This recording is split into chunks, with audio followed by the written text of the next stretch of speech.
a warm welcome to this episode of Digital Dialogues powered by CXO Digital Pulse. Of lately, we have been conversing a lot about the startup journey, and we have understood that the startup journey often celebrates speed, innovation, and early wins. But somewhere between their first product market fit and the real scale that they intend to achieve, the founder's role quietly changes. Building is no longer enough for them. Leading becomes the real challenge. The decision carries more weight, capital is more disciplined, and the cost of misalignment rises sharply. In today's conversation, we will be talking much about this inflection point when founders must evolve from exceptional builders into enduring leaders, capable of shaping organizations that can outlast market cycles. And we will be exploring what truly changes after early success and what it now takes to build companies designed not just to grow fast but to last. And for this conversation, today we have Mr. Kulmani Rana, who's the founder of FibonacciX and Venture Edu. A warm welcome, Kulmani. Thank you. Thank you. Great to be here. So, Kulmani, we are definitely aware of how your experience has moved across the years. And I would directly go to my first question, basis your interaction with all the founders. There are many founders who are really great at building products. But when it comes to leading the organization, because that's where the entrepreneurial journey also starts, and they need to lead different mindsets, different people. What is the biggest challenge that they face when they are moving from this builder to a leader kind of a role? And why do you think usually these issues show up only once they have achieved an early success rather than in the very early stage? If I look at my typical month, I am having roughly 50 to 60 founder conversations over a 3 to 4 week period. That's my typical week, right? Now, some of these are portfolio companies, some of these are late stage companies, some of these are listed companies, some of these are VC backed companies which are now listed, right? Because on the advisory side, we also work with listed companies, right? So I see founders who are in their first month of their founder journey, and I meet founders who are in their 20th year of founder journey, right? Within a span of 1 week. So I have, I would say, decent understanding of how this journey starts and where does it lead to in case you are successful, right? The success rate for early stage ventures is, I think 1 out of 10 or 2 or 3 out of 100. That is the success rate. And success rate, I mean, there is a value outcome for the founder, for the investors, for the employees. I mean, that is the success, right? And for the customers, right? It doesn't mean that all other companies shut down. It's just that there is no meaningful value at the end of, let's say, 5-10 year period for those remaining of the ventures. So that's what I mean. Now, to your question, when we talk about 0 to 1, there are different phases. It's like a video game, right? You pass one stage, then you have new challenges waiting for you. And I genuinely believe that scaling a venture is like scaling a founder, right? If the founder is not scalable, the company will not scale. Capital cannot move all the needles. Capital can give you leverage, but in short term, in long term, it will not scale, right? Because ultimately it comes down to people. It comes down to the culture, as you rightly pointed out, right? Now, culture is not something which is on the wall, which is the values printed, etc., etc. It is what you do on day-to-day basis. Yeah? How do you behave with each other? How do you treat others in your team? How do you treat your customers? Because the way founder is interacting with other stakeholders, same way that other team members will interact with each other, because they will feel that this is acceptable to cut corners, to take shortcuts, etc., etc. Right? So what happens in the early phase? Founder has a great influence on the culture, but as the team grows, his influence goes. It's like a downward slope because other people join at middle layer, at lower layer, and they bring their own culture. They may be coming from competitors, they may be coming from other sectors, right? And if it's a conscious founder, then they will make an effort to onboard everyone and make sure that everybody is on the same page. In case that doesn't happen, chaos will be there because everybody has their individual cultures now, right? And I think somewhere around 10 to 15 people is the right time to have these open conversation in the team environment, right? Somehow people feel that when we have 50, 100 people, we'll be able to rebuild this culture, etc., etc. It doesn't happen. It has to happen very, very early. Probably when you are moving from 5, 10 people, you need to have these open conversations that what is important for us, how we are going to set right examples in terms of actions so that other people who are coming in can watch and learn, right? It's nothing, it doesn't have to be written, right? For example, if I'm leading a team as a founder, and let's say one of the part of our culture is that showing up to meetings on time, right? Now, as a founder, if I don't show up on time, then I cannot preach the same thing to other team members. Very simple thing, right? Now, if there are 5 member team and all of us are showing up on time and somebody is coming in 10 minutes late, then next time he will be more conscious because all remaining 5 showed up on time, right? So that's how these small things lead to how culture is built, right? Now, as the founder's influence goes down, unless there is a conscious effort, then there is chaos, right?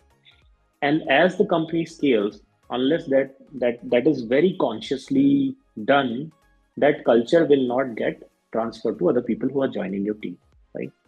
And that's where you have big problems, right? That's when you will have people doing unethical things. I mean, without naming names, I can say there have been there are so many surprises if founders are surprised to find out things which their team members are doing because that Okay. communication has not happened openly. How are we So, going to is there treat? any way that founder become can actually be more in control of what is happening and how they should build that ethical and strong culture that really helps the organization to grow rather than slowing it down and get all those teething issues? Yeah, there are many ways. One of the very simple things is defining every role and then hiring the right person for that role, right? Okay. Right. So there is a book called Who. I'm forgetting the author's name, which tells about how can you interview someone for a particular role, right? Okay. So see, in the beginning, founder is mostly focusing maybe on product, maybe on sales because there is revenue focus and fundraising, etc., etc. These are 2, 3 focus areas. But as the team grows, he has to scale himself. Like going back to my initial point, unless the founder himself is scaling himself, right? He will not be able to take care of hiring, culture, other things, right? So the simple way of doing this is spending time on the hiring side, who we are letting into our team. So think of a early stage team as a sports team. Okay. Now in a sports team, it's not a family, it's a sports team because high performers stay and people sometimes have to stay on the bench, sometimes they are dropped from the team, right? Depending on the need of the team. So the founder has to consciously be aware who we are bringing in. Does that person play the role which we require him to? Can I see this person playing a very different role in 2 years because my team will grow from 15 people to 500 people, right? Those are the calls founders have to take very consciously, and that's how they can shape the whole culture. Okay. Great. So that means founders, it's just not about making their own mark in the market. It's more about that how well you can handpick the most applicable talent as per your requirements to ensure that everyone has something to contribute. And eventually, when you are on your path of growth, you know that these are the support pillars which can ethically, morally, and in terms of vision, they can actually help you grow out there in the market. That's definitely great, Kulmani. The essence is pretty much there.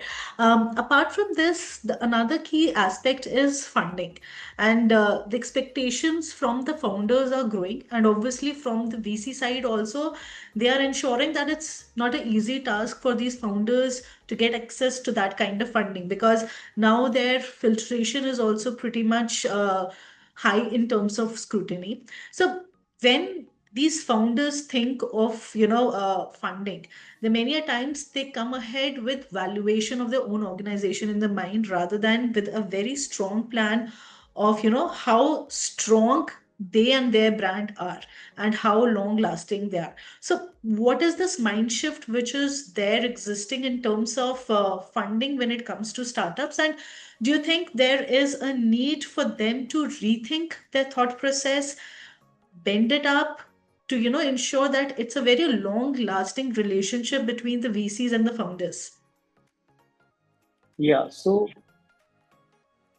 the first time I started tracking private market in India was around 2007. In 2007, I remember around 2010-11, the total private equity funding for the financial year in India was around $17 billion. That is private equity, including VC, alternate, everything, right? The overall private market, including credit, including VC, including other things, right? All the pillars. At this point, I'm talking about only VC. In VC, we are doing Okay. about 12 to 13 billion per year deployment.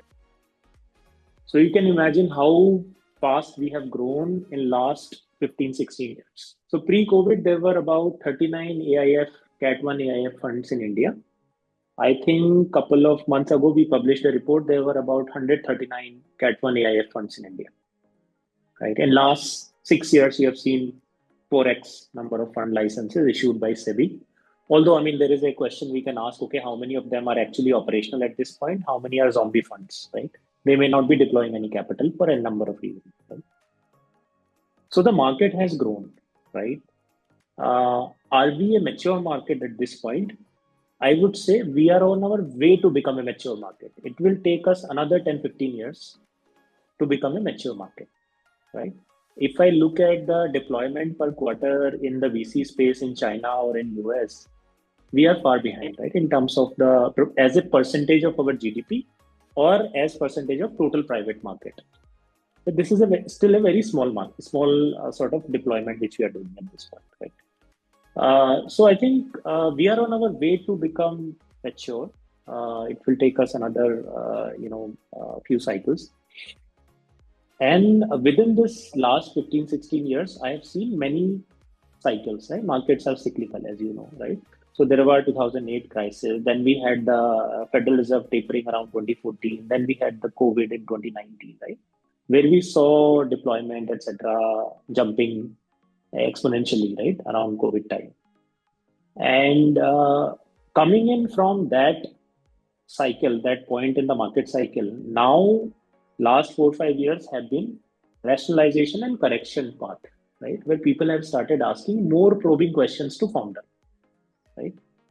So in case you are an idea or MVP stage founder, the question will be around show me proof of your concept, show me how many people have signed up, show me signs of traction, right?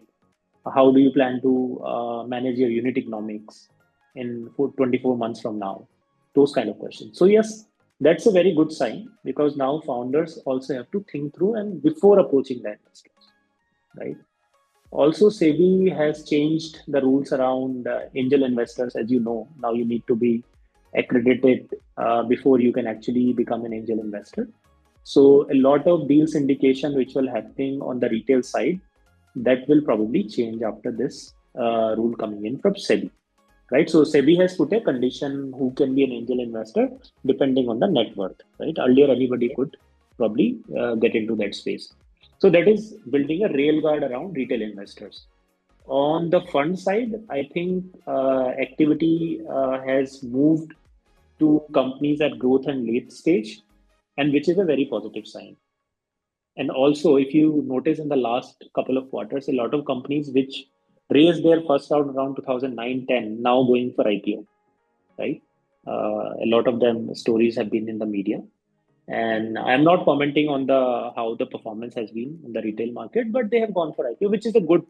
That's a major liquidity event for early stage investors, right? Who have deployed money, even VC funds and other investors, right? So that's a. So I would say, to answer your question, we are on our way to become a mature market. I think it will take us still 10, 15 years before we really become a vibrant early stage investment market. Okay. So, on this path of becoming a mature market, the new age founders need to know the basics and the kind of shift that is intended to come maybe in, say, 5 to 10 years. So, is there any advice from your side to these founders? Maybe, 3 or 4 must do's and what not to do or what not to put there on their strategy. So, any advice for these founders from your side? Yeah, see, the business of venture building and business of money and investing is a timeless business. It's not that only last 15 years we have started building ventures, right? How do you think all these companies now there are about 8,000, 10,000 stocks which are traded? How do you think they were built after 1947? Somebody started those ventures. Reliance was started by Mr. Dhirubhai Ambani, and we know how he was, how relentless he was in the early days, right? It's just True. that funding was not available, but some of them are using customers' money for funding, right? So when you don't get investors' money, you get customers' money to build your business, right? So it's a timeless business. It's nothing which is not limited to VC money, right? And so my suggestion will be, don't wait for investors to validate your idea. Ultimately, you are building your venture for the customer, for the end user. Whatever product or service you're bringing, it's not for funding, it's for customer delight. So if I know Prateek likes some product and I think I can make it, so I go ahead and make it. Simple, right? I have an insight that nobody can give this to Prateek, so I will bring that to Prateek, and she will pay me the money, right? As simple as that. So founders should get away from this personality building, social media, other thing. Just focus on very simple thing: product, customer, market, right? And if you have all good understanding, if you have nose to the grind, and if you understand these three pillars, then capital will follow, right? Okay. Right. So we have been building ventures in our country without venture capital before 2000s, and they have been very successful ventures, and they have been able to access capital markets and raise money from India and abroad. So capital is one of the levers. 80% is something else, which is, do I understand Pratik? Do I know what she needs? And can I provide that at a reasonable price? Right? Simple. So founders should focus on these very basic things. Great. Thanks, Kulmani. And I think one very clear takeaway is that founders need to understand the market, they need to be focused, and above all, they need to learn, relearn, and unlearn. That's the key essence when you are on this journey of entrepreneurship for yourself. And the founders who thrive in the upcoming years won't be just the product visionaries or fundraising tacticians. They'll be those who design decision making, who better understand the kind of agile market that we are in, who have a very resilient culture, understanding what kind of mindset and the team they would like to build that needs to be really handpicked. Stay grounded when the noise is loudest, and that shift from doing more to enabling better is where these enduring companies are being forged. And thanks, Kulmini, for all your valuable insights. I'm sure the new age founders who are watching these episodes will be taking down notes and will ensure that they have incorporated all these feedbacks next time when they are meeting in general the experts from the markets as well as the venture capitalists. Thank you. Pleasure to be here. Thank you. And thank you for all our audience also for having a look at this episode. We'll be back soon with another episode exploring more ideas and perspectives from across all the experts who are there willing to shape and rebuild the future. Till then, take care and goodbye.